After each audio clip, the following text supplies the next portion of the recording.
Hey everyone! Welcome back to the channel. Today, we're taking a deep dive into the fascinating history of Britain since 1945.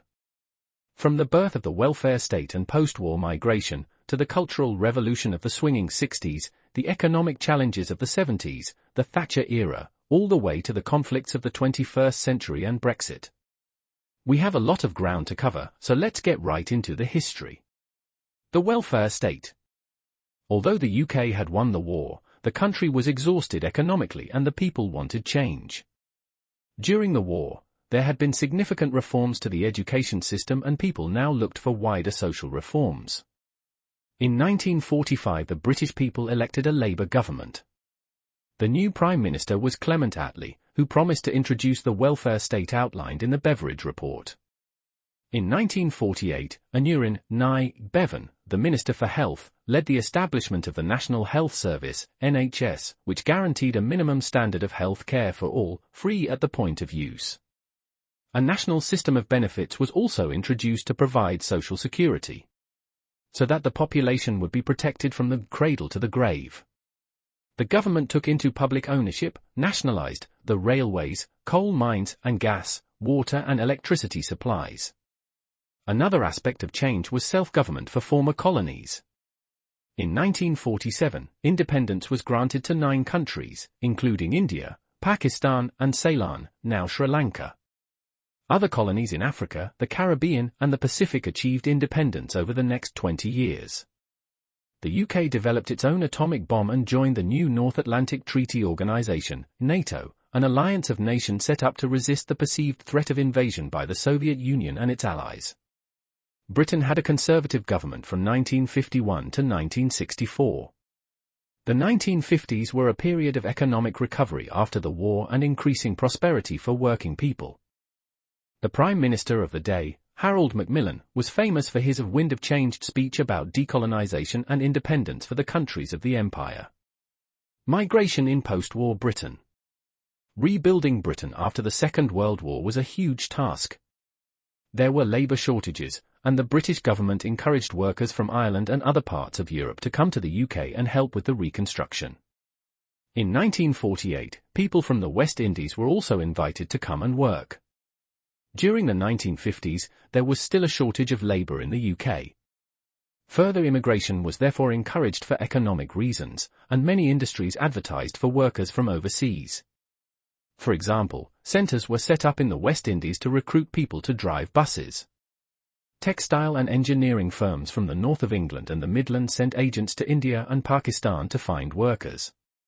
For about 25 years, people from the West Indies, India, Pakistan and, later, Bangladesh travelled to work and settle in Britain. Social change in the 1960s. The decade of the 1960s was a period of significant social change. It was known as the swinging 60s. There was growth in British fashion, cinema, and popular music. 2 well-known pop music groups at the time were the Beatles and the Rolling Stones. People started to become better off and many bought cars and other consumer goods. It was also a time when social laws were liberalised, for example in relation to divorce and to abortion in England, Wales, and Scotland. The position of women in the workplace also improved. It was quite common at the time for employers to ask women to leave their jobs when they got married, but Parliament passed new laws giving women the right to equal pay and made it illegal for employers to discriminate against women because of their gender. The 1960s was also a time of technological progress. Britain and France developed the supersonic commercial airliner, Concorde. New styles of architecture, including high-rise buildings and the use of concrete and steel, became common. The number of people migrating from the West Indies, India, Pakistan, and what is now Bangladesh fell in the late 1960s because the government passed new laws to restrict immigration to Britain. Immigrants were required to have a strong connection to Britain through birth or ancestry. Even so, during the early 1970s, Britain admitted 28,000 people of Indian origin who had been forced to leave Uganda. Problems in the economy in the 1970s. In the late 1970s, the post-war economic boom came to an end. Prices of goods and raw materials began to rise sharply and the exchange rate between the pound and other currencies was unstable. This caused problems with the balance of payments. Imports of goods were valued at more than the price paid for exports. Many industries and services were affected by strikes, and this caused problems between the trade unions and the government. People began to argue that the unions were too powerful and that their activities were harming the UK. The 1970s were also a time of serious unrest in Northern Ireland. In 1972, the Northern Ireland Parliament was suspended, and Northern Ireland was directly ruled by the UK government. Some 3,000 people lost their lives in the decades after 1969 in the violence in Northern Ireland. Europe and the Common Market. West Germany, France, Belgium, Italy, Luxembourg and the Netherlands formed the European Economic Community, EC, in 1957. The EC became a part of the European Union when it was formed in 1993. The UK was a full member of the European Union but did not use the euro currency. The UK formally left the European Union on the 31st of January, 2020. Conservative government from 1979 to 1997.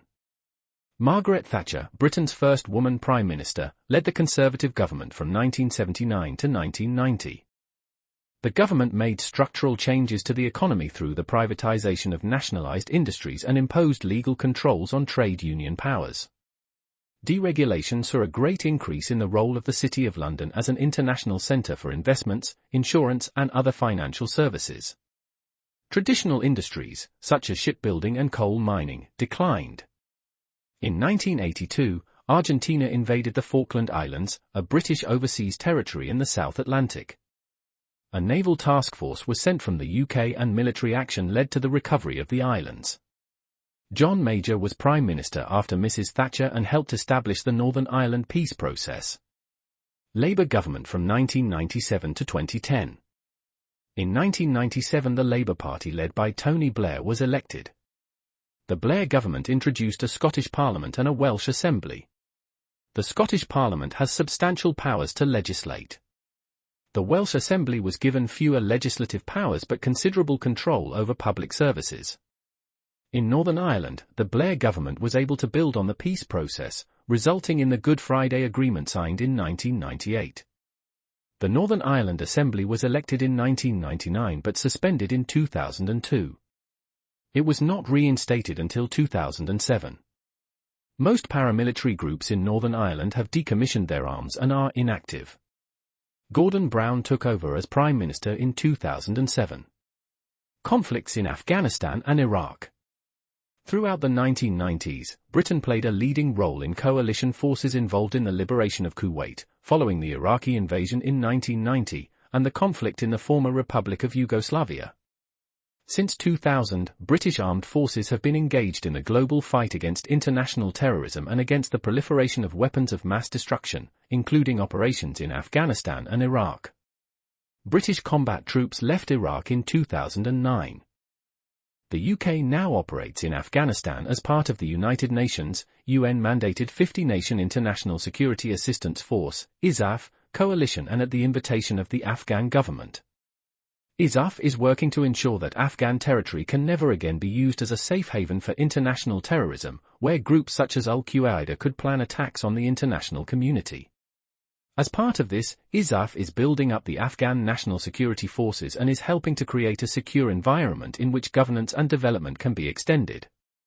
International forces are gradually handing over responsibility for security to the Afghans, who will have full security responsibility in all provinces by the end of 2014, 2010 onwards and Brexit.